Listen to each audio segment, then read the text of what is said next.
श्री चैतन्य चरितामृत मध्य लीला अध्याय 3 श्री चैतन्य महाप्रभु का अद्वैत आचार्य के घर रुकना। संन्यास ग्रहण करने के बाद चैतन्य महाप्रभु को कृष्ण के प्रति उत्कट प्रेम था और वे वृंदावन जाना चाहते थे, लेकिन गलती से वे राढ़ देश में घूमते रहे। बाद में वे शांतिपुर पहुंचे और वहां अपने भक्तों के साथ आनंद पूर्वक रहे। मैं श्री चैतन्य महाप्रभु को नमन करता हूं। श्री चैतन्य महाप्रभु को प्रणाम। श्री नित्यानंद प्रभु को प्रणाम। श्री अद्वैत प्रभु को प्रणाम और श्रीवास के नेतृत्व में भगवान चैतन्य के सभी भक्तों को प्रणाम। 24वें वर्ष के अंत में माघ महीने के बढ़ते चंद्रमा के दौरान श्री चैतन्य महाप्रभु ने संन्यास आश्रम स्वीकार किया।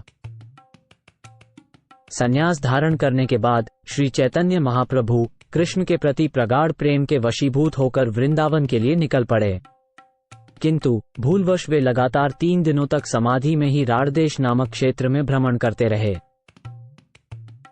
राढ़देश के नाम से जाने जाने वाले भूभाग से यात्रा करते हुए श्री चैतन्य महाप्रभु ने उत्साह में निम्नलिखित श्लोक सुनाया। जैसा कि अवती देश के एक ब्राह्मण ने कहा, मैं भगवान कृष्ण के चरण कमलों की सेवा में दृढ़तापूर्वक स्थिर होकर अज्ञान के दुर्लंघर्य सागर को पार करूंगा। इसकी पुष्टि उन पूर्ववर्ती आचार्यों द्वारा की गई है जो परमात्मा भगवान की दृढ़ भक्ति में स्थिर थे। भगवान मुकुंद की सेवा में लगने के संकल्प के कारण भिक्षुक भक्त के निश्चय को देखकर श्री चैतन्य महाप्रभु ने इस श्लोक के अर्थ को स्वीकार किया। उन्होंने इस श्लोक को अपनी सहमति देकर अत्यंत उत्तम कहा। संन्यास लेने का असली मकसद मुकुंद की सेवा में खुद को समर्पित कर देना है। मुकुंद की सेवा करने से ही इंसान वास्तव में भौतिक अस्तित्व के बंधन से आजाद हो सकता है। संन्यास धारण करने के पश्चात श्री चैतन्य महाप्रभु ने वृंदावन जाने और वहां एकांत स्थान पर रहकर पूरी तरह से मुकुंद की सेवा में संलग्न होने का निश्चय किया। जब श्री चैतन्य महाप्रभु वृंदावन के लिए जा रहे थे तब उनमें प्रेमोन्माद के लक्षण दिखने लगे और वो न तो ये जान पा रहे थे कि किधर जा रहे हैं और न ही उन्हें ये पता था कि दिन है या रात। जब श्री चैतन्य महाप्रभु वृंदावन के लिए प्रस्थान कर रहे थे तब नित्यानंद प्रभु, चंद्रशेखर और मुकुंद प्रभु उनके पीछे पीछे हो लिए थे। जब श्री चैतन्य महाप्रभु राढ़देश से होकर जा रहे थे तो जिन्होंने भी उन्हें देखा वो उन्माद में हरि हरि कहने लगे।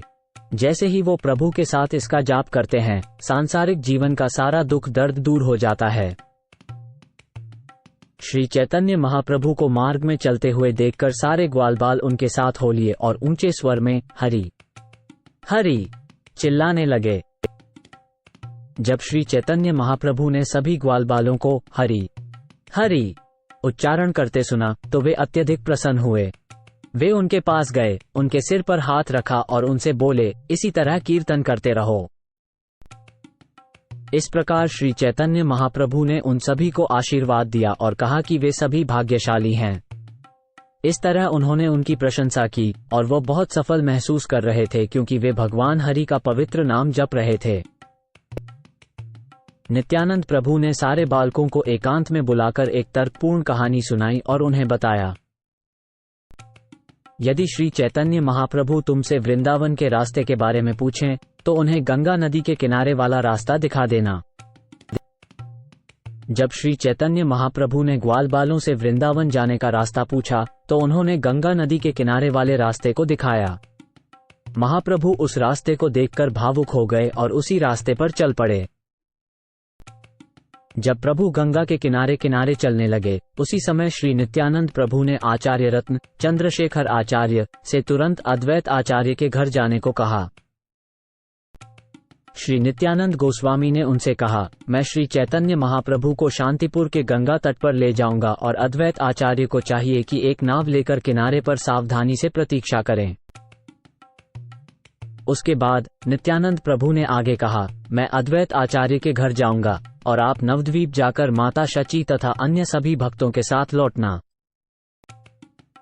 आचार्य रत्न को अद्वैत आचार्य के घर भेजकर श्री नित्यानंद प्रभु श्री चैतन्य महाप्रभु के सम्मुख उपस्थित हुए और अपने आगमन की सूचना दी। श्री चैतन्य महाप्रभु भाव विभोर थे और उन्होंने पूछा कि नित्यानंद प्रभु कहाँ जा रहे हो। जब श्री चैतन्य महाप्रभु ने नित्यानंद प्रभु से पूछा कि अब वृंदावन कितनी दूर है, तो नित्यानंद प्रभु ने उत्तर दिया, देखो, ये यमुना नदी है। ये बोलकर नित्यानंद प्रभु उन्हें गंगा नदी के पास ले गए और श्री चैतन्य महाप्रभु ने अपने भाव में बहकर गंगा नदी को ही यमुना नदी मान लिया। महाप्रभु ने कहा, ओह, कितना सौभाग्य है, आज मुझे यमुना नदी के दर्शन हुए हैं। इस तरह गंगा को ही यमुना नदी मानकर उन्होंने उसकी पूजा अर्चना करनी प्रारंभ की। हे यमुना नदी, आप वो आनंदमयी दिव्य जल हैं जो नंद महाराज के पुत्र को प्यार देते हैं। आप वैकुंठ लोक के जल के समान हैं, क्योंकि आप हमारे पूरे जीवन में किए गए सभी अपराधों और पापों को नष्ट कर सकती हैं। आप संसार के लिए सभी शुभ चीजों की निर्माता हैं। हे सूर्यदेव की पुत्री, कृपया आप अपने पुण्य कर्मों से हम सभी को शुद्ध कर दें। इस मंत्र का उच्चारण करने के बाद श्री चैतन्य महाप्रभु ने हाथ जोड़कर गंगा नदी में स्नान किया। उस समय शरीर पर एक ही वस्त्र था, क्योंकि कोई दूसरा वस्त्र नहीं था। जब श्री चैतन्य महाप्रभु वहां बिना किसी अन्य वस्त्र के खड़े थे, तब श्री अद्वैत आचार्य जी एक नाव में आए और अपने साथ नया कौपीन और बाहर पहनने के लिए वस्त्र लाए थे। जब अद्वैत आचार्य प्रकट हुए तो वे प्रभु के समक्ष खड़े हुए और उन्हें प्रणाम किया। उन्हें देखकर प्रभु ने पूरी स्थिति के बारे में संदेह करना शुरू कर दिया। तब भी अपने भाव में डूबे हुए महाप्रभु ने अद्वैत आचार्य से पूछा, आप यहाँ क्यों आए? आपको कैसे पता चला कि मैं वृंदावन में हूँ? अद्वैत आचार्य ने सारी स्थिति श्री चैतन्य महाप्रभु से ये कहते हुए स्पष्ट कर दी, जहाँ भी आप होते हैं वही वृंदावन है। अब मेरा परम सौभाग्य है कि आप गंगा के तट पर आए हैं। तब श्री चैतन्य महाप्रभु ने कहा, नित्यानंद ने मुझे धोखा दे दिया है। वो मुझे गंगा के तट पर ले आए हैं और मुझसे कहा है कि यह यमुना है। जब श्री चैतन्य महाप्रभु ने नित्यानंद पर धोखा देने का आरोप लगाया, तो श्रील अद्वैत आचार्य ने कहा, नित्यानंद प्रभु ने जो कुछ कहा है वो झूठ नहीं है। आपने सचमुच अभी यमुना नदी में स्नान किया है। फिर अद्वैत आचार्य ने समझाया कि उस स्थान पर गंगा और यमुना दोनों मिलकर एक साथ बहती हैं। पश्चिम दिशा में यमुना है और पूर्व दिशा में गंगा है। तदनंतर अद्वैत आचार्य ने प्रार्थना की कि चैतन्य महाप्रभु यमुना नदी में स्नान के कारण उनकी धोती गीली हो गई है, अतएव उन्हें अपनी धोती बदलकर सूखा वस्त्र पहन लेना चाहिए। अद्वैत आचार्य ने कहा, कृष्ण के प्रति प्रेम के आवेश में तुमने अब तक लगातार 3 दिन तक उपवास किया है। मैं तुम्हें अपने घर भिक्षा लेने का आमंत्रण देता हूँ। तुम मेरे साथ मेरे घर चलो। अद्वैत आचार्य ने आगे कहा, हम अपने घर में सिर्फ एक मुट्ठी चावल पकाते हैं। तरकारियां भी बहुत साधारण होती हैं। कोई भी ऐशो आराम वाला व्यंजन नहीं होता है, केवल थोड़ा सूप और कुछ साग होते हैं। इतना कहकर श्री अद्वैत आचार्य उन्हें नाव में बैठाकर अपने घर ले आए। वहां अद्वैत आचार्य ने भगवान के चरण पखारे और इस प्रकार मन ही मन अत्यंत आनंदित हुए। सबसे पहले अद्वैत आचार्य की पत्नी ने सभी व्यंजनों को पकाया। उसके बाद स्वयं श्रील अद्वैत आचार्य ने हर एक चीज को भगवान विष्णु को अर्पित किया। पूरा तैयार किया गया भोग 3 हिस्सों में बराबर बराबर बांट दिया गया। एक हिस्सा भगवान कृष्ण को अर्पित करने के लिए धातु की थाली पर परोसा गया। 3 हिस्सों में से एक हिस्सा धातु की थाली पर रखा गया था और बाकी 2 हिस्से केले के पत्तों पर। ये पत्तियां बीच से नहीं फटी हुई थीं और ऐसे केले के पेड़ से ली गई थीं, जिसमें कम से कम 32 केले के गुच्छे लगे थे। इन दोनों पत्तों में नीचे बताए गए व्यंजन सुंदर ढंग से भरकर रखे गए थे। पके हुए चावल का ढेर बहुत ही सुंदर और बारीक दानों वाला था और बीच में गाय के दूध से बना हुआ पीले रंग का घी रखा हुआ था। चावल के ढेर के चारों ओर केले के पेड़ की छाल से बने पात्र थे, जिनमें अलग अलग तरह की सब्जियां और मूंग की दाल भरी हुई थी। पकाई गई सब्जियों में पटोल, सीताफल, मानक चूथी, साथ ही अदरक के टुकड़ों और तरह तरह की पालक से बना सलाद था। अमृत के स्वाद को मात देने वाला सभी प्रकार की सब्जियों के साथ सुख्त और करेला मिला था। 5 प्रकार के कड़वे और चरपरे सुख्त थे।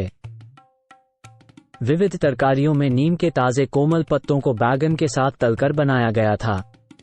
एक प्रकार की दाल से बनाई गई फुलबड़ी, जिसे पहले मसलकर सुखाया जाता है, के साथ पटोल फल को भी तला गया था। कुष्मांड मांचाकी नामक एक व्यंजन भी था। दही मिश्री के साथ नारियल के गूदे से बना व्यंजन बहुत ही मीठा था। दूध में पकी सीताफल और केले के फूलों की सब्जी प्रचुर मात्रा में थी। चटपटी और खट्टी चटनी में तैयार छोटी टिक्कियां और 5-6 तरह के खट्टे व्यंजन मौजूद थे। सभी सब्जियां इतनी बेहतरीन तरीके से बनाई गई थीं कि वहां उपस्थित सभी लोग आसानी से प्रसाद ग्रहण कर सकें।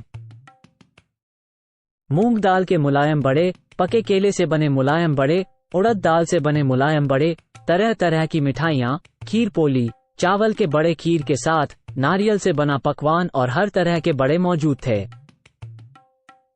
सभी सब्जियां कम से कम 32 गुच्छों वाले केले के पेड़ों के पत्तों से बने दोनों में परोसी गईं। ये दोनों मजबूत और बड़े थे और इधर उधर हिलने डुलने या तिरछे होने वाले नहीं थे। तीनों भोजन स्थलों के आसपास तरह तरह की सब्जियों से भरे 100 बर्तन रखे हुए थे। घी मिली खीर को विभिन्न सब्जियों के आसपास रखा गया था। इसे नए मिट्टी के बर्तनों में रखा गया था। अच्छी तरह से गाढ़े उबले दूध से भरे मिट्टी के बर्तन तीनों जगहों पर रखे गए थे। अन्य व्यंजनों के अतिरिक्त दूध में बना चिवड़ा और केले के साथ मिश्रित चिवड़ा और दूध में पका हुआ सफेद सीताफल भी था। निश्चित रूप से वहां पर उपस्थित सभी व्यंजनों का वर्णन कर पाना संभव नहीं है। 2 जगहों पर दही, संदेश और केले से बना एक अन्य व्यंजन मिट्टी के बर्तनों में भरकर रखा हुआ था। मैं उन सब का वर्णन करने में असमर्थ हूं। उबले हुए चावल और सभी सब्जियों के ढेर के ऊपर तुलसी के फूल रखे थे। खुशबूदार गुलाब जल से भरे बर्तन भी रखे गए थे। तीनों आसनों पर मुलायम वस्त्र बिछाए गए थे। तदनुसार भगवान कृष्ण को भोजन की सारी सामग्री अर्पित की गई और प्रभु ने उसे बड़े प्रेम से ग्रहण किया। भोग अर्पित करने के बाद भोग आरती करने की परंपरा है। अद्वैत प्रभु ने दोनों भाइयों श्री चैतन्य महाप्रभु और श्री नित्यानंद प्रभु को आरती देखने के लिए बुलाया। दोनों प्रभु और वहां मौजूद सभी लोग आरती समारोह देखने गए। मंदिर में देवी देवताओं की आरती के बाद भगवान कृष्ण को विश्राम के लिए लेटा दिया गया। तब अद्वैत आचार्य श्री चैतन्य महाप्रभु से कुछ निवेदन करने के लिए आगे आए। श्री अद्वैत प्रभु ने कहा, हे प्रभु, कृपया इस कमरे में आ जाओ। फिर श्री चैतन्य महाप्रभु और नित्यानंद प्रभु दोनों भाई प्रसाद ग्रहण करने के लिए आगे बढ़े। जब श्री चैतन्य महाप्रभु और नित्यानंद प्रभु प्रसादम लेने गए तो उन्होंने मुकुंद और हरिदास को भी अपने साथ आने के लिए कहा, लेकिन मुकुंद और हरिदास ने हाथ जोड़कर कहा कि जब मुकुंद को बुलाया गया तो उन्होंने अपने गुरु से कहा, हे प्रभु, मुझे कुछ काम अभी तक पूरा करना है। मैं बाद में प्रसाद ग्रहण करूंगा, इसलिए आप दोनों प्रभु अब कमरे के भीतर जाएं।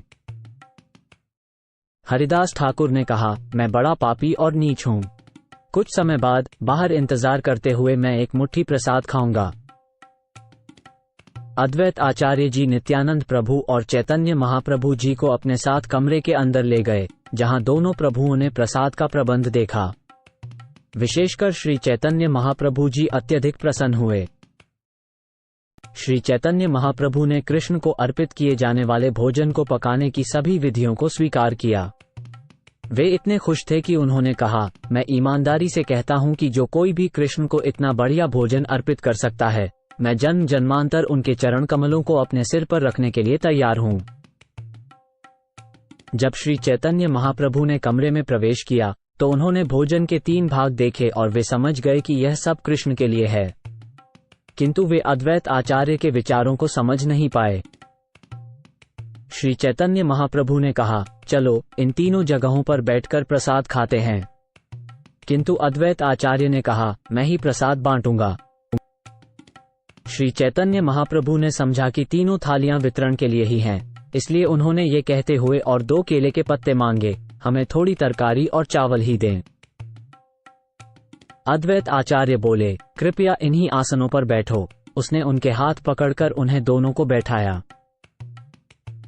श्री चैतन्य महाप्रभु ने कहा, सन्यासी के लिए इतने प्रकार के पदार्थ खाना उचित नहीं है। अगर वह ऐसा करता है तो वह अपनी इंद्रियों को कैसे वश में रख सकता है? जब श्री चैतन्य महाप्रभु ने पहले परोसे गए भोजन को नहीं लिया तो अद्वैत आचार्य ने कहा, कृपया अपना छिपावा त्याग दो।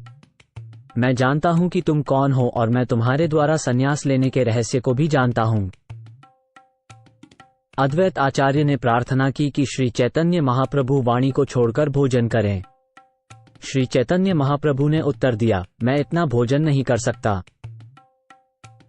तब अद्वैत आचार्य ने महाप्रभु से निवेदन किया कि वे बिना किसी दिखावे के प्रसाद ग्रहण करें।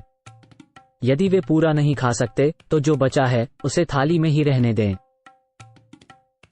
श्री चैतन्य महाप्रभु ने कहा, मैं इतना सारा भोजन नहीं खा पाऊंगा और यह सन्यासी का धर्म नहीं है कि वह बचा हुआ भोजन छोड़े। इस प्रसंग के संबंध में श्री अद्वैत आचार्य ने चैतन्य महाप्रभु के द्वारा जगन्नाथपुरी में भोजन करने का उदाहरण दिया है। भगवान जगन्नाथ और श्री चैतन्य महाप्रभु अभिन्न हैं। श्री अद्वैत आचार्य ने बताया कि जगन्नाथपुरी में श्री चैतन्य महाप्रभु प्रतिदिन 54 बार खाते हैं और हर बार वे भोग के सैकड़ों पात्र ग्रहण करते हैं। श्री अद्वैत आचार्य ने कहा, 3 लोग जितना खा सकते हैं उतना भी आपके लिए एक निवाला नहीं है। इस हिसाब से ये खाने की चीजें आपके 5 निवाले भी नहीं हैं। अद्वैत आचार्य ने आगे कहा, यह मेरा महान सौभाग्य है कि आप मेरे घर आए हैं। कृपा करके बातचीत मत करिए, बातें बंद करके खाना शुरू कर दीजिए। ये कहकर अद्वैत आचार्य जी ने दोनों प्रभुओं को हाथ धोने के लिए जल प्रदान किया। तत्पश्चात दोनों प्रभु आसन पर बैठ गए और हंसते हुए प्रसाद ग्रहण करने लगे। नित्यानंद प्रभु ने फरमाया, मैंने लगातार 3 दिनों तक उपवास किया है। मुझे उम्मीद थी कि आज मेरा उपवास टूट जाएगा। यहाँ श्री चैतन्य महाप्रभु जहाँ ये सोच रहे थे कि भोजन की मात्रा बहुत ज्यादा है, वही नित्यानंद प्रभु ने सोचा कि यह तो एक निवाला भी नहीं है। वे 3 दिन से उपवास कर रहे थे और उन्हें पूरी उम्मीद थी कि आज वे उपवास खोलेंगे। उन्होंने कहा कि हालांकि मुझे अद्वैत आचार्य ने खाने के लिए बुलाया है, लेकिन आज भी मेरा उपवास है। इतने कम भोजन से तो मेरा आधा पेट भी नहीं भरेगा। अद्वैत आचार्य ने उत्तर दिया, आप एक सन्यासी हैं जो तीर्थ यात्रा पर निकले हुए हैं। कभी आप फल खाते हैं तो कभी कंद मूल और कभी केवल उपवास करते हैं। मैं तो एक गरीब ब्राह्मण हूं और आप मेरे घर पधारे हैं। जो थोड़ा बहुत भोजन आपको मिला है उससे ही संतुष्ट हो जाइए और अपने लालची स्वभाव को त्याग दीजिए। नित्यानंद प्रभु ने जवाब देते हुए कहा, मैं चाहे जो भी हूं, लेकिन तुमने मुझे बुलाया है, इसलिए तुम जरूर वो सब कुछ दोगे जो मैं खाना चाहूंगा। ठाकुर अद्वैत आचार्य ने नित्यानंद प्रभु के विनोद भरे बयान के बाद मजाक करने का मौका पाया और उनसे इस प्रकार बात की। अद्वैत आचार्य ने कहा, तुम एक बेकार के परमहंस हो और तुमने अपना पेट भरने के लिए संन्यास ले लिया है। मैंने समझ लिया है कि तुम्हारा काम ब्राह्मणों को परेशान करना है। अद्वैत आचार्य ने नित्यानंद प्रभु पर दोष लगाते हुए कहा, आप तो 10 से 20 मन चावल खा जाते हैं। मैं एक गरीब ब्राह्मण हूं, मुझे इतना चावल कहां से मिलेगा? तुमको जो कुछ भी दिया गया है, चाहे प्याले भर चावल ही हों, कृपया उसे खाओ और उठ जाओ। अपना विक्षिप्तपन प्रदर्शित न करो तथा बचे हुए भोजन को यहाँ वहां न फैलाओ। इसी प्रकार नित्यानंद प्रभु और श्री चैतन्य महाप्रभु ने भोजन किया और अद्वैत आचार्य से परिहास किया। श्री चैतन्य महाप्रभु ने उन्हें दी गई हर एक सब्जी को आधा खाकर छोड़ दिया। जैसे ही बर्तन की आधी सब्जी खत्म हो जाती तो अद्वैत आचार्य उसे फिर से पूरा भर देते। इस तरह से जैसे ही भगवान आधा खाना समाप्त करते तो अद्वैत आचार्य उसे दोबारा पूरा भर देते। सब्जियों से भरा हुआ पात्र उन्हें भेंट करते हुए अद्वैत आचार्य ने निवेदन किया कि वे और खाएं। तब चैतन्य महाप्रभु ने कहा, मैं और कितना खा सकता हूं? अद्वैत आचार्य ने कहा, जो भी मैंने अभी तक आपको दिया है उसे कृपया न छोड़ें। अब जो भी मैं दे रहा हूं आप आधा खा सकते हैं और आधा छोड़ सकते हैं। इस तरह से अनेक प्रकार के विनम्र अनुरोध करके अद्वैत आचार्य ने श्री चैतन्य महाप्रभु और नित्यानंद प्रभु को भोजन कराया। इस प्रकार चैतन्य महाप्रभु ने अद्वैत आचार्य की सभी इच्छाओं को पूरा किया। फिर से नित्यानंद प्रभु ने हंसते हुए कहा, मेरा पेट अभी भी भरा नहीं है, अपना भोजन ले जाइए। मैंने इसमें से जरा भी नहीं खाया है। ये कहते हुए नित्यानंद प्रभु ने एक मुट्ठी चावल उठाया और उसे फर्श पर उनके आगे फेंक दिया, जैसे वे क्रुद्ध हों। जब फेंके गए चावल के 2-4 दाने अद्वैत आचार्य के शरीर पर लगे, तो वे उसी तरह चावल लगे शरीर से तरह तरह से नाचने लगे। जब परमहंस श्री नित्यानंद प्रभु द्वारा फेंके गए चावल श्री अद्वैत आचार्य जी के शरीर को छुए तो श्री अद्वैत आचार्य जी ने स्वयं को यह अवशेष स्पर्श से परम पवित्र मान लिया। अतः वे खुशी से नृत्य करने लगे। अद्वैत आचार्य हंसते हुए बोले, हे प्रिय नित्यानंद, मैंने आपको आमंत्रित किया और वाकई में मुझे इसका नतीजा भी मिला है। आपकी कोई जाति या कुलवंश नहीं है। स्वभाव से आप पागल हैं। मुझे अपने जैसा ही पागल बनाने के लिए आपने मेरे ऊपर अपना बचा खुचा भोजन फेंक दिया है। आपको ये भी डर नहीं लगा कि मैं एक ब्राह्मण हूँ। नित्यानंद प्रभु ने जवाब दिया, ये भगवान कृष्ण का प्रसाद है। अगर आप इन्हें सामान्य बचा खुचा खाना समझते हैं तो आपने गुनाह किया है। श्री नित्यानंद प्रभु ने आगे कहा, यदि तुम 100 सन्यासी को अपने घर बुला के उनको खूब अच्छा भोजन कराओगे तभी तुम्हारा अपराध खत्म होगा। अद्वैत आचार्य ने जवाब दिया, मैं अब कभी किसी सन्यासी को नहीं बुलाऊंगा, क्योंकि एक सन्यासी ने ही मेरी सारी ब्राह्मण स्मृति संबंधी नियमावली को भ्रष्ट कर दिया है। इसके बाद अद्वैत आचार्य ने दोनों प्रभुओं के हाथ और मुंह साफ करवाए। फिर उन्हें एक शानदार पलंग पर ले जाकर आराम करने के लिए लिटा दिया। श्री अद्वैत आचार्य ने दोनों प्रभुओं को लौंग तथा इलायची के साथ तुलसी की पत्तियों का सेवन करवाया। इस तरह उनके मुंह में बढ़िया स्वाद आया। उसके बाद श्री अद्वैत आचार्य ने दोनों प्रभुओं के शरीरों पर चंदन लगाया और फिर उनके सीने पर बहुत खुशबूदार फूलों की मालाएं पहनाई। जब महाप्रभु शैया पर लेट गए तो अद्वैताचार्य उनकी चरण दबावना चाहते थे, लेकिन महाप्रभु को बुरा लग रहा था, इसलिए उन्होंने अद्वैताचार्य से कुछ इस प्रकार कहा। श्री चैतन्य महाप्रभु ने कहा, अद्वैत आचार्य, आपने मुझे बहुत नाच नचाया।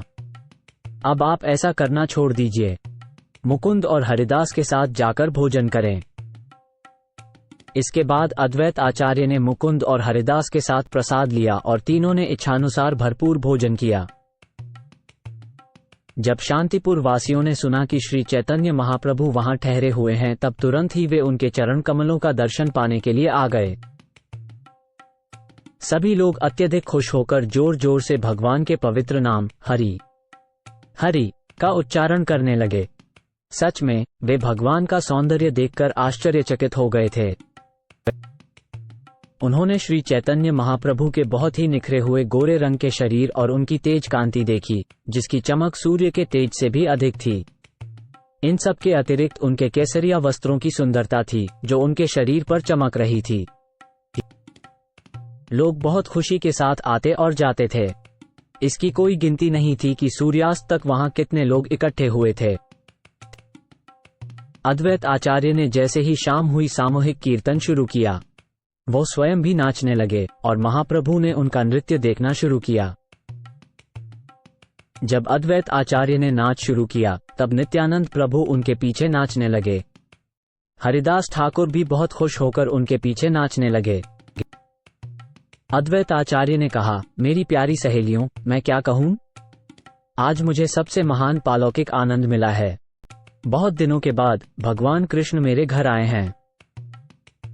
अद्वैत आचार्य संकीर्तन मंडली का नेतृत्व कर रहे थे और उन्होंने बड़े आनंद से इस श्लोक को गाया। उनके शरीर में आत्मिक भावना से पसीना आ रहा था, कंपकपी हो रही थी, रोंगटे खड़े हो रहे थे, आंखों से आंसू बह रहे थे और कभी कभी गरज और हुंकार की आवाजें भी निकल रही थीं।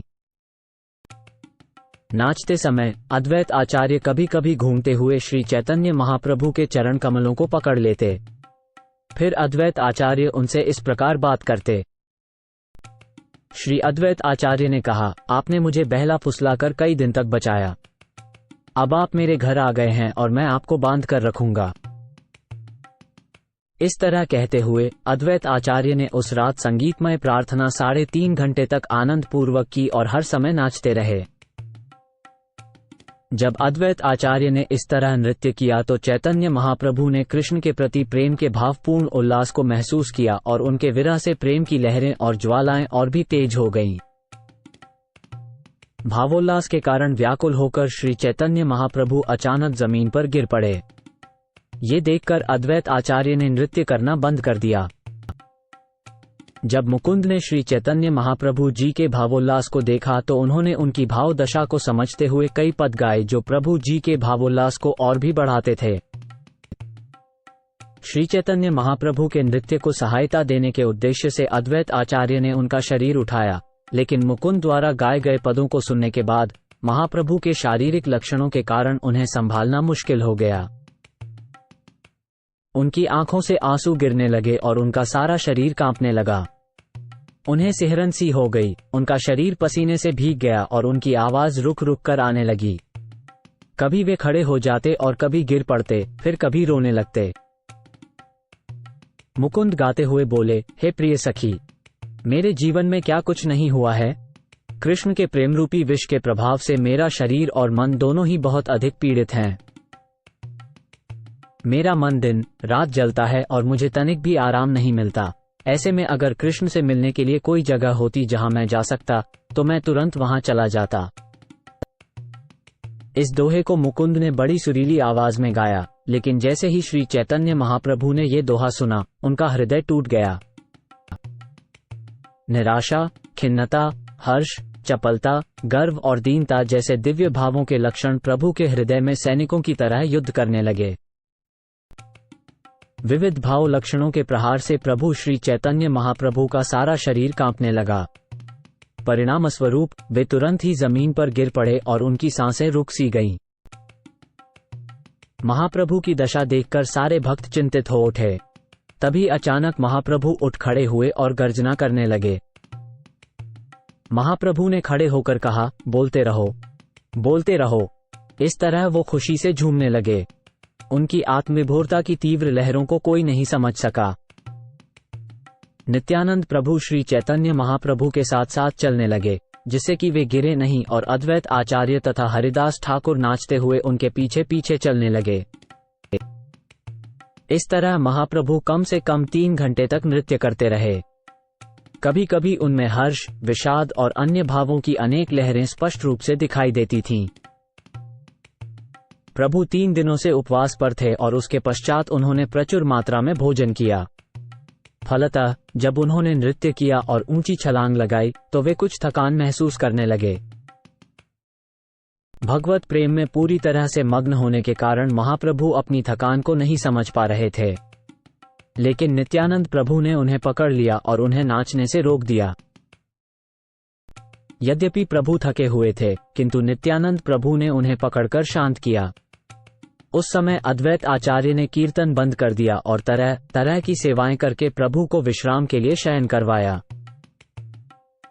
अद्वैत आचार्य ने इस प्रकार लगातार 10 दिनों तक शाम के समय भोज और कीर्तन का आयोजन किया। बिना किसी परिवर्तन के उन्होंने महाप्रभु की इस तरह सेवा की। सवेरे चंद्रशेखर ने अपने घर से पालकी में शची माता सहित अनेक भक्तों को भी बैठा के लाए। ऐसे ही नदिया नगर के सभी लोग, जिसमें स्त्रियां, बालक और वृद्ध भी शामिल थे, वहां आ गए। इस तरह वहां एक बड़ी भीड़ इकट्ठा हो गई। जब प्रातःकाल महाप्रभु शौच आदि दैनिक कृत्यों से निवृत्त हो चुके थे और हरे कृष्ण महामंत्र का कीर्तन कर रहे थे, तभी शची माता के साथ लोग अद्वैत आचार्य के घर पहुंच गए। मां शची के दृश्य में आते ही चैतन्य महाप्रभु लाठी की तरह उनके चरणों में गिर पड़े। मां शची महाप्रभु को गोद में लेकर रोने लगी। एक दूसरे को देखते ही वे दोनों बेहद भावुक हो गए। शची माता ने महाप्रभु के सिर को केशरहित देखकर बेहद दुखी हुई। स्नेह से प्रेरित होकर वे प्रभु के शरीर पर हाथ फेरने लगी। कभी कभी वो उनके चेहरे को चूमती और बड़े ध्यान से उन्हें देखने का प्रयास करती, लेकिन उनकी आंखों में आंसू भरे होने के कारण वो देख नहीं पा रही थीं। ये जानकर कि चैतन्य महाप्रभु ने संन्यास ले लिया है, शची माता रोते हुए महाप्रभु से बोली, मेरे प्यारे निमाई, तुम अपने बड़े भाई विश्वरूप की तरह क्रूर मत बनो। शची माता ने कहा, विश्वरूप ने संन्यास लेने के बाद से मुझे दर्शन देना बंद कर दिया है। यदि तुम भी ऐसा ही करोगे तो यह मेरे लिए मृत्यु के समान होगा। प्रभु ने उत्तर दिया, हे माता, कृपया सुनो, ये शरीर तुम्हारा है, मेरा अपना कुछ भी नहीं है। ये शरीर आपकी देन है और आपसे ही अस्तित्व में आया है। मैं अनगिनत जन्मों में भी यह ऋण चुका नहीं सकता। अनजाने में ही सही, मैंने संन्यास ले लिया है, फिर भी मैं कभी आपसे दूर नहीं रहूंगा। हे माँ, तुम मुझे जहां भी रहने को कहोगी मैं वहीं रहूंगा और तुम्हारा जो भी हुक्म होगा मैं उसका पालन करूंगा। ऐसा कहकर महाप्रभु ने अपनी माता को बार बार दंडवत प्रणाम किया। शची माँ उनसे बहुत प्रसन्न हुई और उन्हें बार बार अपनी गोद में ले लें। तत्पश्चात अद्वैत आचार्य जी ने माता शची को भवन के अंदर ले जाया। प्रभु तत्काल समस्त भक्तों से भेंट करने हेतु तैयार हो गए। प्रभु एक एक करके सब भक्तों से मिले और हर एक के चेहरे पर नजर करते हुए उन्होंने उन्हें गर्मजोशी से गले लगाया। यद्यपि भक्तगण महाप्रभु के केश न देखकर खिन्न तो थे, पर फिर भी उनकी शोभा देखकर परम सुख का अनुभव कर रहे थे। श्रीवास, रामाई, विद्यानिधि, गदाधर, गंगादास, वक्रेश्वर, मुरारी, शुक्लांबर, बुद्धिमंत खां, नंदन, श्रीधर, विजय, वासुदेव, दामोदर, मुकुंद, संजय और जितने भी अन्य नाम मैं गिना सकता हूँ, नवद्वीप में रहने वाले सभी भक्त वहां पहुंचे और प्रभु उनके साथ दयालु नजरों से देखते हुए और मुस्कुराते हुए मिले। हर कोई पवित्र हरिनामों को गुंजायमान करते हुए और नृत्य करते हुए आनंदित हो रहा था। इस तरह अद्वैत आचार्य का घर श्री वैकुंठपुरी में परिवर्तित हो गया। नवद्वीप के अलावा आसपास के कई अन्य गांवों से भी लोग श्री चैतन्य महाप्रभु के दर्शन करने के लिए आए। महाप्रभु जी के दर्शन करने के लिए खासकर नवद्वीप से आए हुए प्रत्येक व्यक्ति को अद्वैत आचार्य ने कई दिनों तक रहने के लिए निवास के साथ सभी प्रकार की खाने पीने की चीजें दी। वास्तव में उन्होंने समय के अनुसार प्रत्येक चीज का उचित प्रबंध किया। अद्वैत आचार्य की समस्त सामग्री अनंत और अटूट थी। वे जितनी भी सामग्री का उपयोग करते थे उससे अधिक तेजी से फिर वैसे ही सामग्री प्रकट हो जाती थी।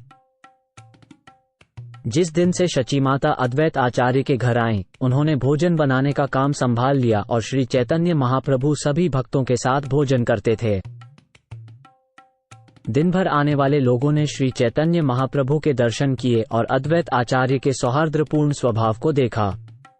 रात्रि में उन्हें महाप्रभु का नृत्य देखने और उनका कीर्तन सुनने का अवसर मिला। जब भगवान कीर्तन करते थे तो उनमें सभी प्रकार के दिव्य लक्षण प्रकट हो जाते थे। वे स्तंभित और कंपित दिखते थे, उनके रोम खड़े हो जाते थे और उनके शब्द रुक जाते थे। आंसुओं के साथ प्रलय की स्थिति उत्पन्न हो जाती थी। बार बार प्रभु जमीन पर गिर जाते थे। ये देखकर उनकी मां शची रोने लगती थीं। श्रीमती शची माता ने सोचा कि निमाई के इस तरह भूमि पर गिरने से उनका शरीर पिसकर चूर चूर हो रहा होगा, इसलिए वे चिल्ला उठीं, हाय, और फिर भगवान विष्णु से वर मांगने लगीं। हे मेरे प्रभु, मैंने बाल्यावस्था से लेकर अभी तक आपकी जो भी सेवा की है उसके बदले में मुझे यह वरदान प्रदान करें।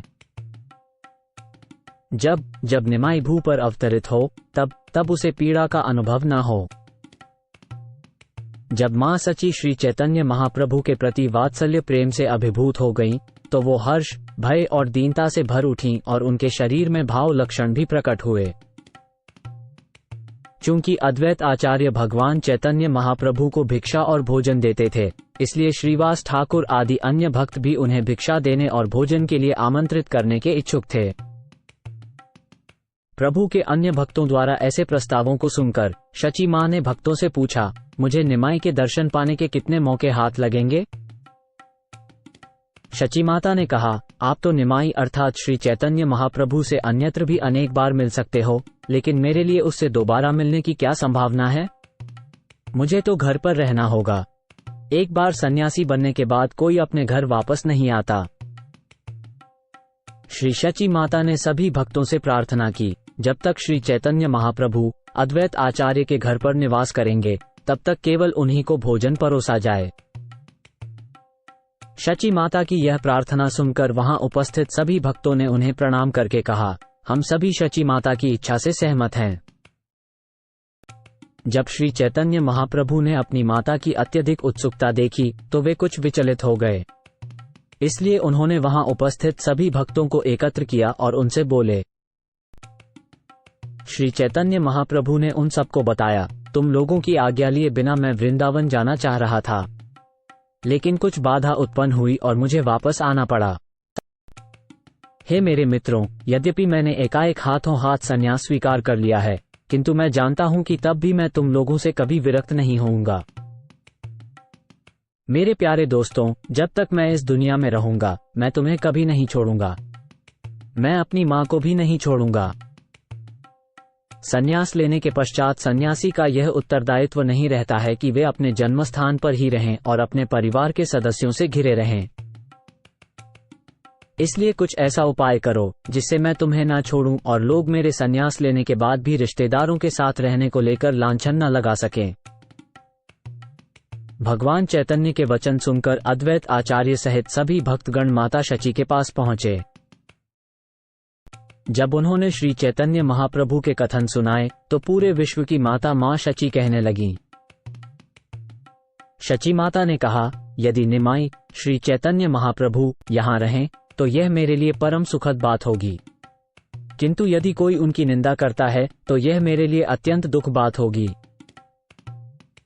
शची माता ने कहा, यह अच्छा विचार है।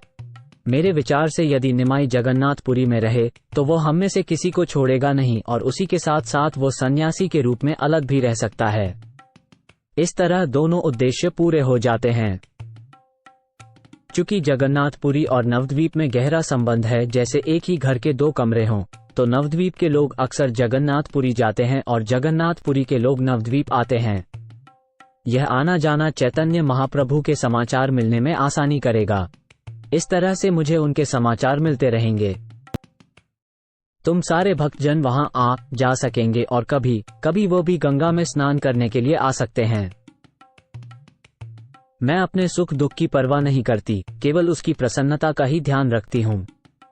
वास्तव में मैं उसकी प्रसन्नता को ही अपना सुख मानती हूँ। शची माता की आज्ञा सुनकर सभी भक्तों ने उनकी प्रशंसा की और उन्हें आश्वस्त किया कि उनका आदेश वैदिक अनुशासन के समान है, जिसका उल्लंघन नहीं किया जा सकता। सभी भक्तों ने चैतन्य महाप्रभु को शची माता के फैसले से अवगत कराया। ये सुनकर महाप्रभु अति प्रसन्न हुए। श्री चैतन्य महाप्रभु ने नवद्वीप और दूसरे शहरों से आए सभी भक्तों को सम्मान प्रकट किया और उनसे इस प्रकार कहा, मेरे प्रिय मित्रों, आप सभी मेरे अंतरंग मित्र हैं। अब मैं आप सब से एक प्रार्थना करता हूँ, कृपा करके मुझे ये प्रार्थना स्वीकार करें। श्री चैतन्य महाप्रभु ने उन सभी से प्रार्थना की कि वे अपने अपने घर वापस लौट जाएं और वहां सामूहिक रूप से नाम संकीर्तन आरंभ करें।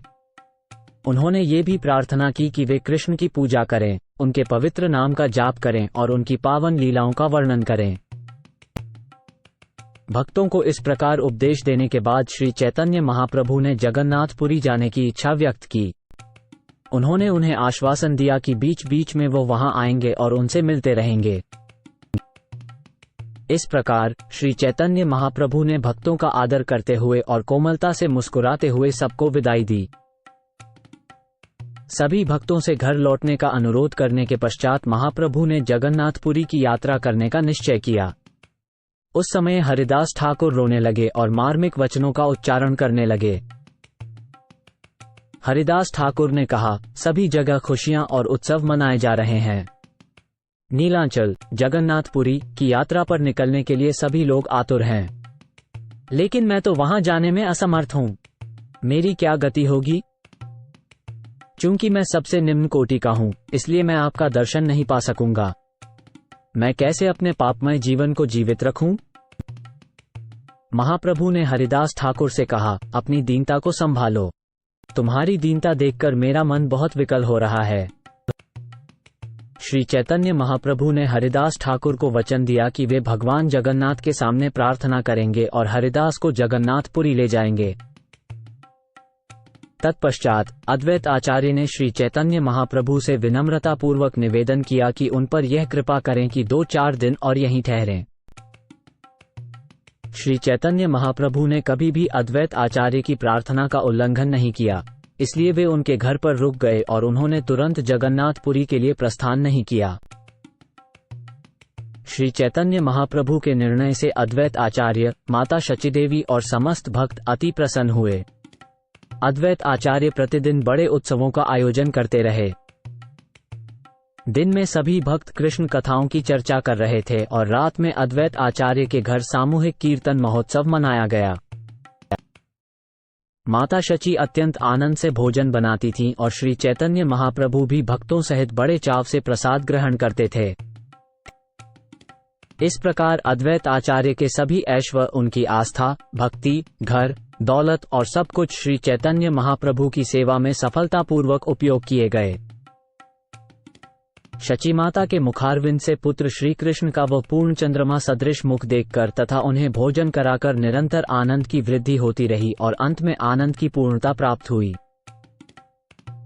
इस प्रकार अद्वैत आचार्य के घर में सभी भक्त एक साथ मिले और उन्होंने कुछ दिनों तक मिलजुल कर उत्सव में वातावरण में समय बिताया। अगले दिन भगवान चैतन्य महाप्रभु ने सब भक्तों से अपने घर वापस लौट जाने के लिए कहा। श्री चैतन्य महाप्रभु ने उन सभी से अपने अपने घरों में भगवान के पवित्र नाम का संयुक्त रूप से कीर्तन करने के लिए कहा और उन्हें विश्वास दिलाया कि वे उन सभी से दोबारा जरूर मिलेंगे। श्री चैतन्य महाप्रभु ने उनसे कहा, कभी तुम सब जगन्नाथपुरी आओगे और कभी मैं गंगा में स्नान करने आऊंगा। श्री अद्वैत आचार्य ने महाप्रभु के साथ जाने के लिए 4 जनों को भेजा, नित्यानंद गोसाई, जगदानंद पंडित, दामोदर पंडित और मुकुंद दत्त। उन्हें महाप्रभु के साथ जाने का निर्देश दिया गया। अपनी माता शची माता को संतुष्ट करने के बाद श्री चैतन्य महाप्रभु ने उनके चरण कमलों में प्रार्थना की। जब सभी प्रबंध हो गए तो श्री चैतन्य महाप्रभु ने अपनी माता की परिक्रमा की और उसके तुरंत बाद जगन्नाथपुरी के लिए चल पड़े। इधर अद्वैत आचार्य के घर में जोर जोर से रोना धोना शुरू हो गया। श्री चैतन्य महाप्रभु विचलित नहीं हुए। वे तुरंत चल पड़े और अद्वैत आचार्य उनके पीछे पीछे रोते हुए चल रहे थे। जब अद्वैत आचार्य कुछ दूर तक श्री चैतन्य महाप्रभु का अनुसरण कर रहे थे तो महाप्रभु ने हाथ जोड़कर उनसे प्रार्थना की। उन्होंने निम्नलिखित मधुर शब्द कहे। श्री चैतन्य महाप्रभु ने कहा, मेरे भक्तों और मेरी मां को शांत करो। यदि तुम व्यग्र हो जाओगे तो कोई भी जीवित नहीं रह पाएगा।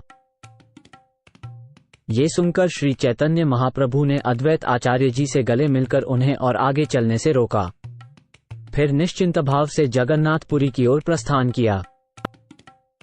महाप्रभु 4 अन्य व्यक्तियों के साथ गंगा नदी के किनारे किनारे छत्रभोग नामक मार्ग से नीलाद्री अर्थात जगन्नाथपुरी की ओर प्रस्थान कर चुके थे।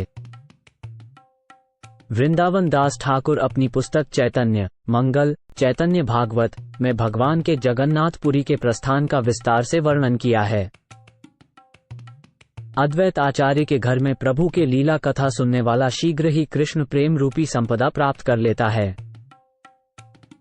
श्री रूप और श्री रघुनाथ के चरण कमलों पर नमन करते हुए और सदैव उनकी कृपा की आकांक्षा करते हुए मैं कृष्णदास उनके पद चिन्हों पर चलते हुए श्री चैतन्य चरितामृत का वर्णन कर रहा हूँ।